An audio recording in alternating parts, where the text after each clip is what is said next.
Hola a todos y bienvenidos a una nueva entrevista en Conclusión TV.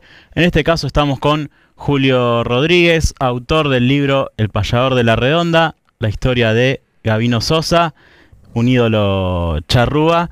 Y bueno, creo que soy la persona indicada justamente también para escribir sobre este gran jugador de fútbol, pero además que está bueno también lo que marca el libro, todo lo que significó para el club en esa época de crecimiento que tuvo con Gabino en ese marco, digamos, en el periodo que fue jugador.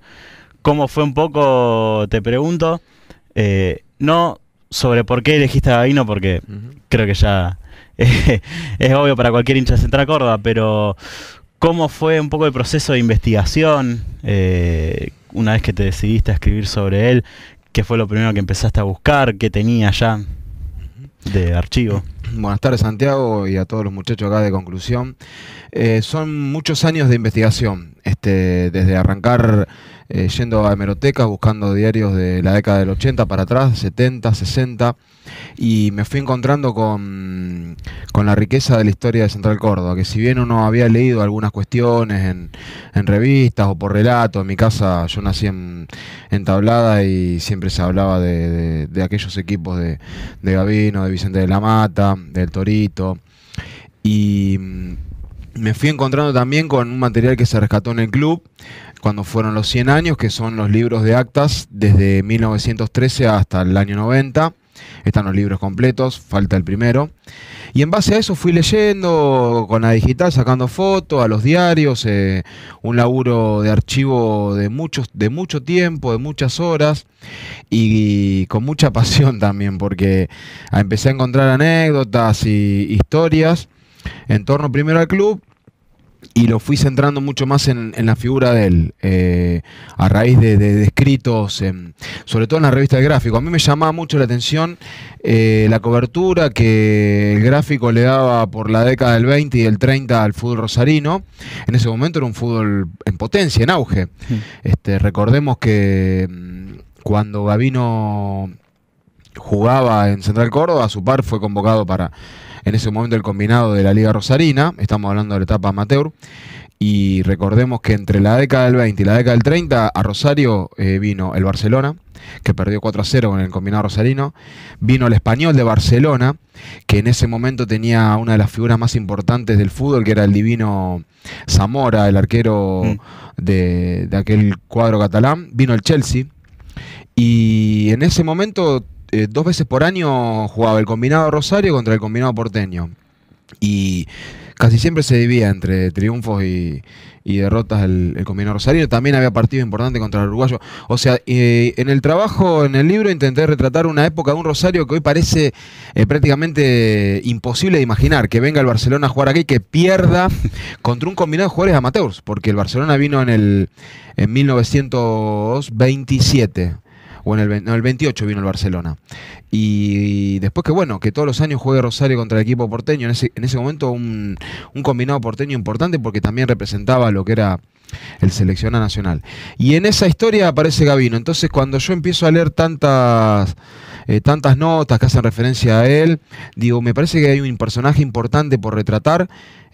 No había antes un trabajo solamente sobre él.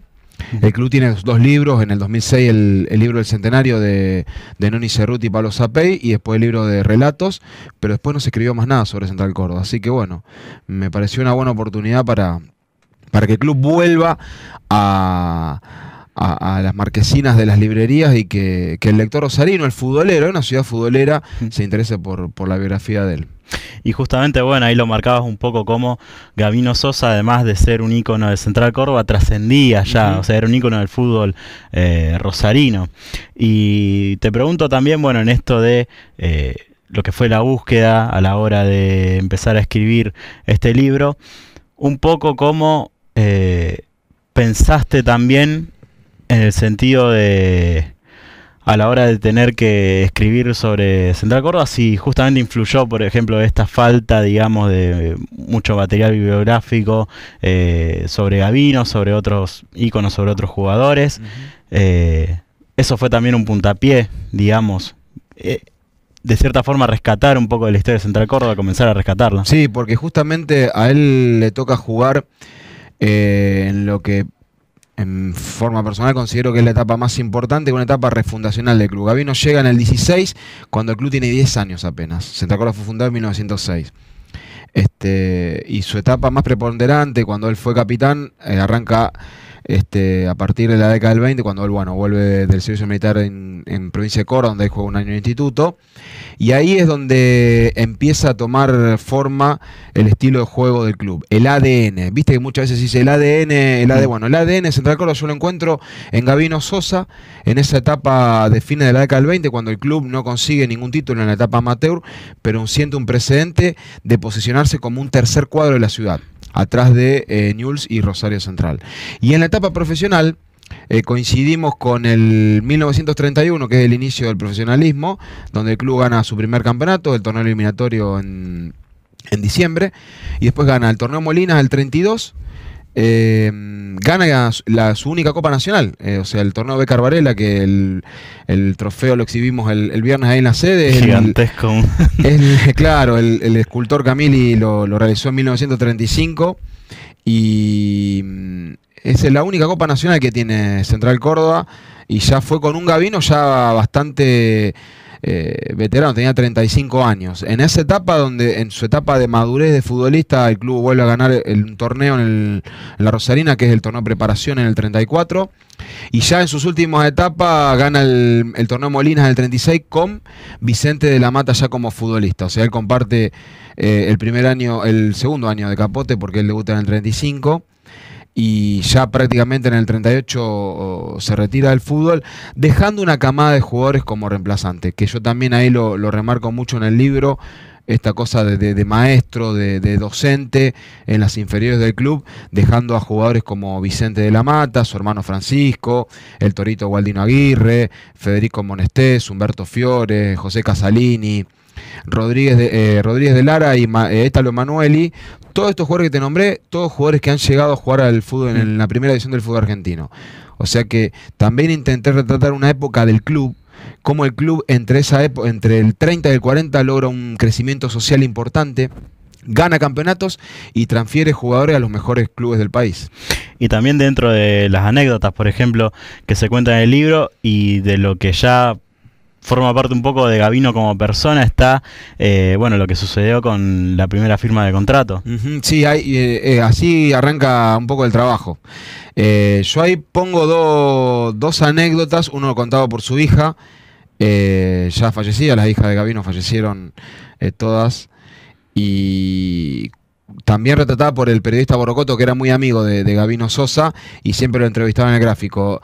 Hay dos situaciones. La primera, la hija cuenta que viene Boca Juniors a buscarlo por intermedio de su arquero y compañero de selección argentino, Américo Tesorieri. Y bueno, Gabino se niega a ir a jugar a Boca. Boca le ofrecía un buen contrato y le ofrecía incluso regentear una fonda ahí en el barrio de La Boca. Él se niega y va al club a firmar su primer contrato, y en el club ve una muñeca de origen alemana y también la pide para llevársela a su hija. Y la anécdota de Borocotó por ahí es más institucional, porque incluye la presencia de un directivo, el secretario en ese momento, el vicepresidente, que era Esteban Paita, incluso una charla con él donde están hablando de firmar, y Gabino se niega a firmar un papel, entonces se lleva la muñeca y Paita le da como un viático para ir a tomarse un vermú.